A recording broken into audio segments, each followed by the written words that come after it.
ഒന്നര വർഷക്കാലം നീണ്ടുനിന്ന യുദ്ധത്തിനൊടുവിലെ വെടിനിർത്തലിന് ശേഷം ഗാസയും ഹമാസും അതിൻ്റെ നിർണായക ഘട്ടത്തിലൂടെ കടന്നു പോകുമ്പോൾ ഹമാസിൻ്റെ നേതൃനിരയിലേക്ക് ഒരു പുതിയ പേര് ഉയർന്നു വരികയാണ്.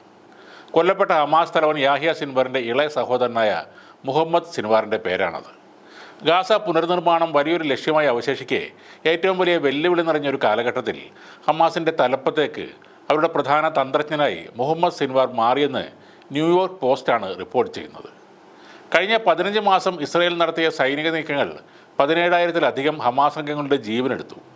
ആ സമയമൊക്കെ മുഹമ്മദ് സിൻവാർ ഗ്രൂപ്പിനെ പുനർനിർമ്മിക്കുന്നതിലും ഗാസയുടെ നിയന്ത്രണം ശക്തിപ്പെടുത്തുന്നതിലും പ്രധാന പങ്ക് വഹിച്ചിരുന്നു. പ്രത്യേകിച്ചും കഴിഞ്ഞ ഒക്ടോബറിൽ സഹോദരൻ യാഹ്യയുടെ മരണാനന്തരം അദ്ദേഹം എല്ലാ കാര്യങ്ങളുടെയും നിയന്ത്രണം ഏറ്റെടുത്തിരുന്നു. ഇസ്രയേൽ ഉദ്യോഗസ്ഥർക്കിടയിൽ മുഹമ്മദ് സിൻവാർ അറിയപ്പെടുന്നത് നിഴൽ എന്ന പേരിലാണ്. മുഹമ്മദ് സിൻവാർ 1975-ൽ ജനിച്ചു വീഴുന്നത് തന്നെ ഖാൻ യൂനിസിലെ ഒരു അഭയാർത്ഥി ക്യാമ്പിലാണ്. കഴിഞ്ഞ വർഷം ഒക്ടോബറിൽ തങ്ങളുടെ നേതാക്കളെ നിരന്തരം ഇസ്രയേൽ ലക്ഷ്യം വെക്കുന്നത് തടയാൻ വേണ്ടി ഹമാസ് ഒരു ഗവേണിംഗ് കൗൺസിൽ സ്ഥാപിക്കുകയുണ്ടായി. അപ്പോൾ അതിൻ്റെ പ്രധാന നേതാവായി അവർ കണ്ടെത്തിയത് മുഹമ്മദ് സിൻവറിനെ തന്നെ ആയിരുന്നു. അടുത്തിടെ ഗാസ സിറ്റിയിൽ നടന്ന ബന്ദി കൈമാറ്റത്തിനിടെയാണ് മുഹമ്മദിൻ്റെ സ്വാധീനം ഏറെ കാണപ്പെട്ടത്. ഹമാസ് പോരാളികൾ യൂണിഫോമിൽ 4 ഇസ്രയേലി ബന്ദികളുമായി പലസ്തീൻ ചത്തുരത്തിലൂടെ പരേഡ് നടത്തി. അനുകൂലികൾ അഭിവാദ്യങ്ങൾ അർപ്പിച്ചു. ഒരു വർഷത്തിലേറെ നീണ്ടുനിന്ന തുടർച്ചയായ സംഘർഷങ്ങൾക്കിടയിലും ഹമാസിനെ പൂർണ്ണമായി തകർക്കാൻ ഇസ്രയേലിന് കഴിഞ്ഞില്ലെന്നതാണ് ഈ കൈമാറ്റം കാണിക്കുന്നതെന്ന് വിമർശകർ ഉന്നയിച്ചു.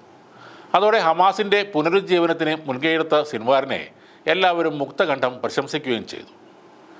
ഗാസയിൽ ഭക്ഷണവും മരുന്നും എത്തിക്കാനും സേനയിലേക്ക് ആയിരക്കണക്കിന് ആളുകളെ റിക്രൂട്ട് ചെയ്യാനും ദുഃഖിതരായ കുടുംബങ്ങളെ ആശ്വസിപ്പിക്കാനായി കൊല്ലപ്പെട്ടവരുടെ സംസ്കാര ചടങ്ങുകളിൽ പങ്കെടുക്കാനും മുഹമ്മദ് സിൻവാർ എപ്പോഴും മുൻനിരയിൽ തന്നെ ഉണ്ടായിരുന്നു. മുഹമ്മദ് സിൻവാറിന് ഈ നേതൃത്വ ഗുണം കിട്ടിയത് സഹോദരൻ യാഹ്യയുടെ പ്രവർത്തനങ്ങൾ ചെറുപ്പത്തിലെ കണ്ടതുകൊണ്ടാണ്. യാഹ്യ സിൻവറും ഹമാസ് സ്ഥാപകൻ ഷെയ്ഖ് അഹമ്മദ് യാസിനും ചേർന്നാണ് മുഹമ്മദിനെ പരിശീലനം നൽകിയത്. 13-ാം വയസ്സിൽ തൻ്റെ സഹോദരൻ്റെ അറസ്റ്റിന് അദ്ദേഹം സാക്ഷിയുമായി. ഈ സംഭവം ഹമാസിനോടുള്ള ബന്ധത്തെ ശക്തിപ്പെടുത്തുകയും ചെയ്തു. 1991-ൽ മുഹമ്മദിനെ തീവ്രവാദ പ്രവർത്തനം ആരോപിച്ച് 9 മാസത്തോളം ഇസ്രയേൽ പ്രതിരോധ സേന തടവിലിട്ടതായി ജെറുസലേം പോസ്റ്റ് റിപ്പോർട്ട് ചെയ്യുന്നു. ഇസ്രയേലിൻ്റെ സമ്മർദ്ദത്തിന് കീഴിൽ പലസ്തീൻ സുരക്ഷാ സേനയുടെ തടങ്കലിൽ കഴിഞ്ഞതുൾപ്പെടെ 90കളിൽ അദ്ദേഹം മൊത്തം 3 വർഷം കസ്റ്റഡിയിലായിരുന്നു. 2006-ൽ ഇസ്രയേൽ സൈനികൻ ഗിലാദ് ഷാലിത്തിനെ പിടികൂടിയ റെയ്ഡിന് നേതൃത്വം നൽകിയതിനു ശേഷമാണ് മുഹമ്മദ് സിൻവാർ ഹമാസിൽ അറിയപ്പെടുന്ന നേതാവായത്.